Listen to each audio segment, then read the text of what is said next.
Kehidupan dalam masyarakat majemuk. Tujuan pembelajaran mensyukuri adanya keberagaman ras, etnis, budaya, dan agama. Memahami dasar teologis untuk keberagaman. Membangun kepekaan terhadap keberagaman. Capaian pembelajaran. Memahami sekolah sebagai lembaga pendidik, menjadi peka terhadap keberagaman.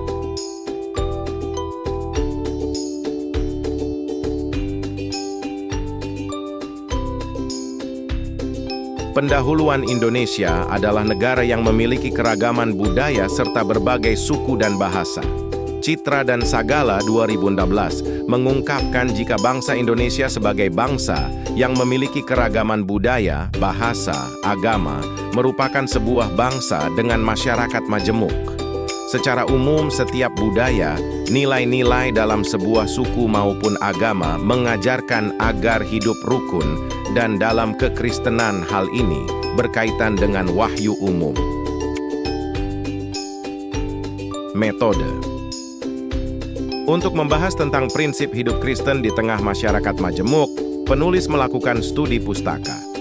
Sesuai dengan fungsinya, sebuah tulisan ilmiah salah satunya berfungsi untuk memaparkan gagasan konseptual agar dapat memperkaya wawasan keilmuan, dalam hal ini tentunya terkait dengan teologi Kristen. Studi pustaka dilakukan dengan mempelajari beberapa sumber pustaka dan ayat-ayat Alkitab yang berkaitan dengan kehidupan Kristen. Ayat-ayat Alkitab digunakan sebagai sumber karena dalam kekristenan, nilai-nilai kehidupan berangkat dari nilai-nilai yang diajarkan Alkitab. Oleh sebab itu penulis juga mengacu pada ayat-ayat Alkitab. Sumber-sumber pustaka yang dipelajari kemudian dianalisis konsep dasarnya, lalu dipaparkan secara deskriptif tematis. Dalam proses analisis, penulis mengelompokkan konsep atau gagasan dengan mencermati kedekatan konsep atau gagasan dari setiap sumber. Simpulan-simpulan dari setiap sumber penulis rangkai dalam kalimat-kalimat naratif. Kemudian penulis beri penjelasan lebih mendalam sehingga dapat memberi penekanan lebih spesifik terkait dengan nilai-nilai Kristen. Prinsip hidup di tengah kemajemukan. Membangun kerukunan hidup umat beragama. Dalam konteks Indonesia dengan masyarakat majemuknya, setiap orang Kristen bertanggung jawab untuk membawa damai. Riniwati 2016b mengungkapkan bahwa sebagai warga negara yang baik, orang Kristen memiliki tanggung jawab untuk menciptakan kerukunan sebagai upaya mewartakan shalom. Demikian pula dijelaskan oleh Objantoro 2014 bahwa untuk menciptakan kebersamaan dan sikap saling pengertian, setiap umat beragama perlu membangun kerukunan sebab realita kemajemukan merupakan sesuatu yang tidak dapat dihindari. Oleh sebab itu perlu peran positif. Kerukunan bukan hanya dalam perbedaan agama, sesama umat beragama sama juga dituntut untuk hidup dalam kerukunan. Bahkan lebih dahulu menjaga kerukunan hidup internal sesama agama, hingga mampu hidup rukun dengan umat beragama lain.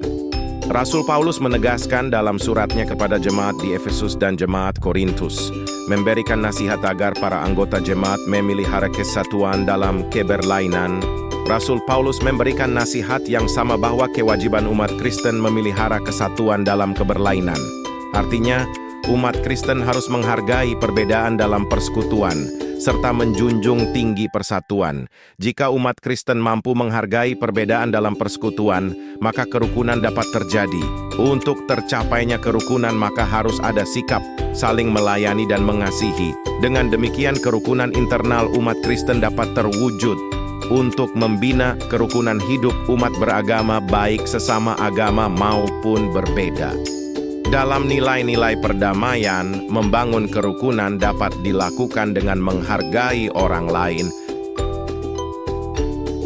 Prinsip hidup di tengah kemajemukan. Melakukan penguatan iman dalam lingkungan keluarga. Fungsi pendidikan adalah mengarahkan pada kemandirian yang menuju kedewasaan dalam Kristus. Riniwati mengungkapkan bahwa gereja dan warga jemaat memiliki tanggung jawab untuk melaksanakan sebuah pembinaan rohani.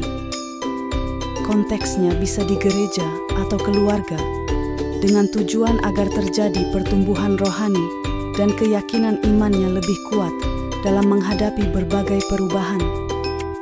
Demikian pula, dalam kehidupan masyarakat yang majemuk, Noti Endarmawan menjelaskan bahwa dalam masyarakat yang majemuk, peran pendidikan untuk penguatan iman sangatlah penting. Menjadi tanggung jawab masing-masing lembaga keagamaan dan lembaga keluarga untuk memperkuat iman mereka.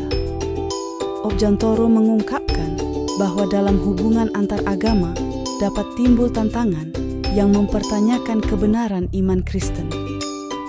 Objantoro kemudian menekankan bahwa bagi kaum Injili dalam membangun relasi dengan penganut agama lain dalam bingkai masyarakat multikultural diperlukan penekanan pada iman Kristen dan kebenaran-kebenaran Alkitab. Groom berpendapat bahwa iman Kristen dibagi dalam 3 dimensi yang esensial, antara lain keyakinan, hubungan yang penuh kepercayaan, dan kehidupan agape yang hidup.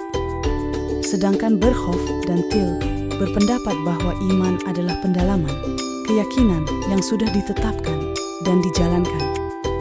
Dengan iman Kristen yang kuat, seorang Kristen dapat membangun hubungan dengan orang lain dan tidak menjadi menurun imannya. Beberapa tindakan praktis yang orang tua dapat lakukan untuk melakukan penguatan iman adalah memperdengarkan dan mengajarkan firman Tuhan secara berulang-ulang, membantu anak-anak mengalami pengalaman rohani, membantu anak-anak memahami bagaimana melakukan firman Tuhan dalam kehidupannya sehari-hari. Orang tua mengajarkan pada anak-anaknya bagaimana bersikap yang baik dan tepat terhadap orang dari suku, agama, maupun ras lainnya.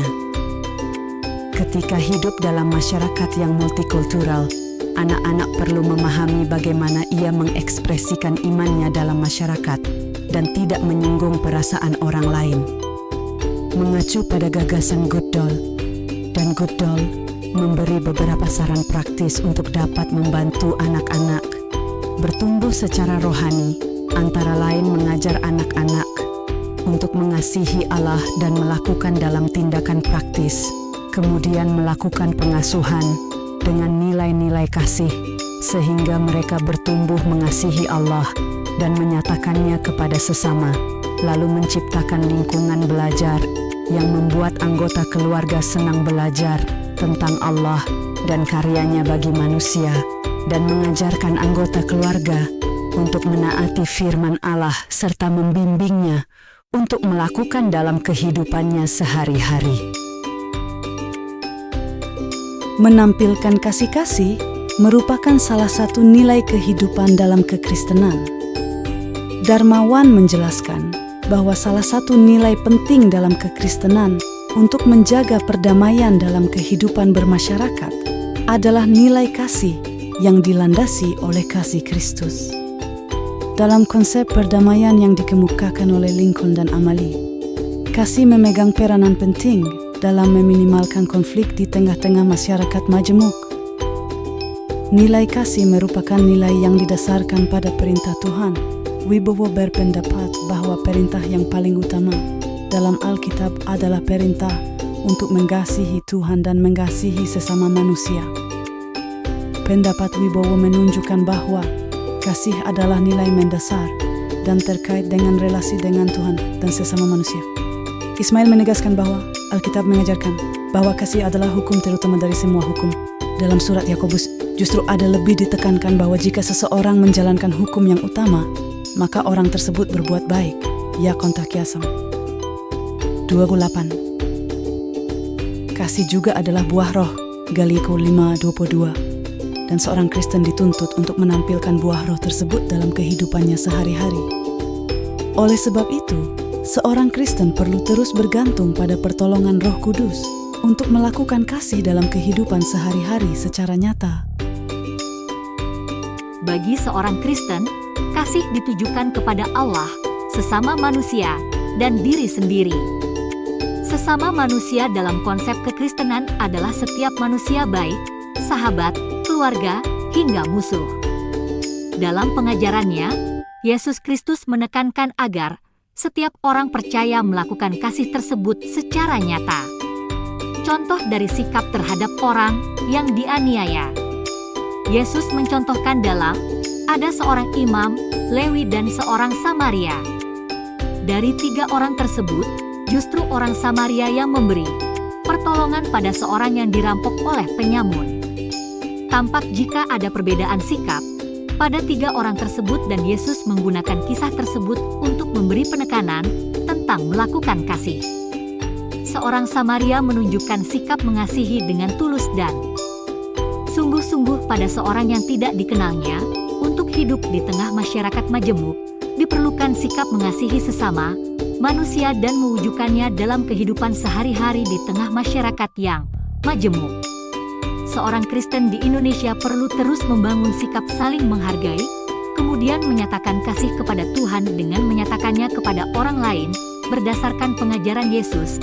Mengasihi sesama manusia ditunjukkan kepada semua orang, tanpa melihat perbedaan. Memahami perbedaan, mengacu pada penciptaan manusia dalam Kejadian 1 dan 2, tampak jelas bahwa Allah menciptakan manusia dengan perbedaan. Manusia pertama yang Ia ciptakan adalah laki-laki, kemudian dari laki-laki Ia menciptakan perempuan. Laki-laki dan perempuan adalah manusia yang diciptakan oleh Allah dengan berbagai perbedaan, tetapi perbedaan tersebut adalah perbedaan yang saling melengkapi. Darmawan menjelaskan bahwa perbedaan bukanlah sebuah akar permasalahan.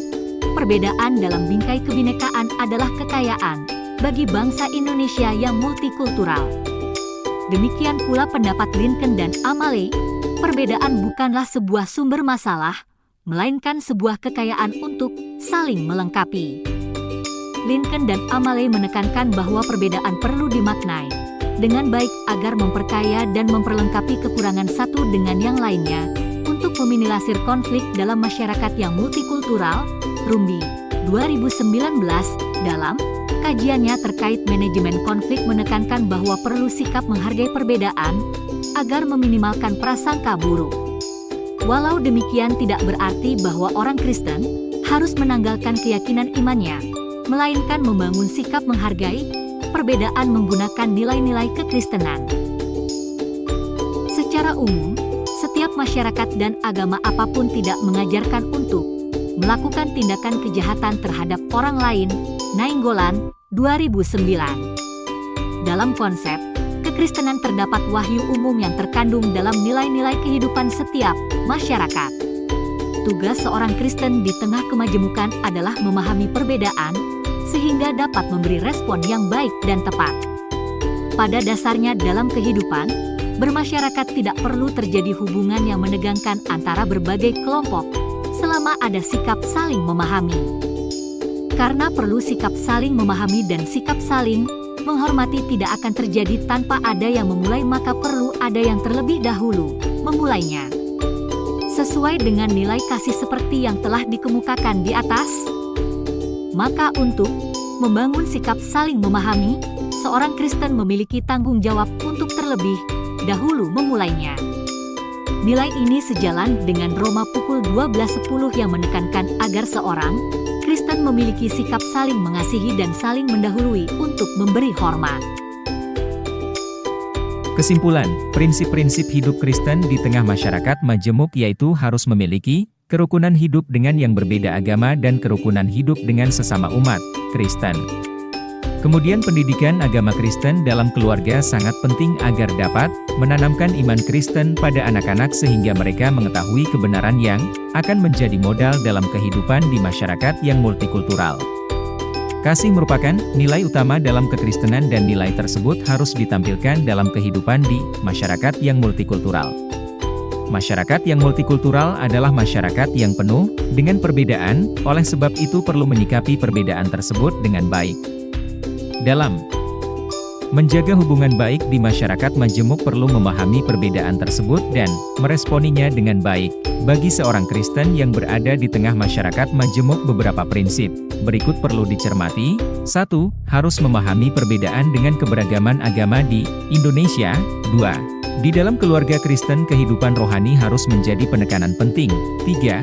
Tidak hanya memiliki identitas sebagai orang Kristen tetapi harus benar-benar memahami prinsip kebenaran dari Alkitab. 4. Mampu untuk mentransfer hidup dalam kasih seperti ajaran firman Tuhan. 5. Memiliki kehidupan yang mampu menjadi teladan di tengah masyarakat, dengan tidak membuat kegaduhan atau tindakan anarkis di masyarakat.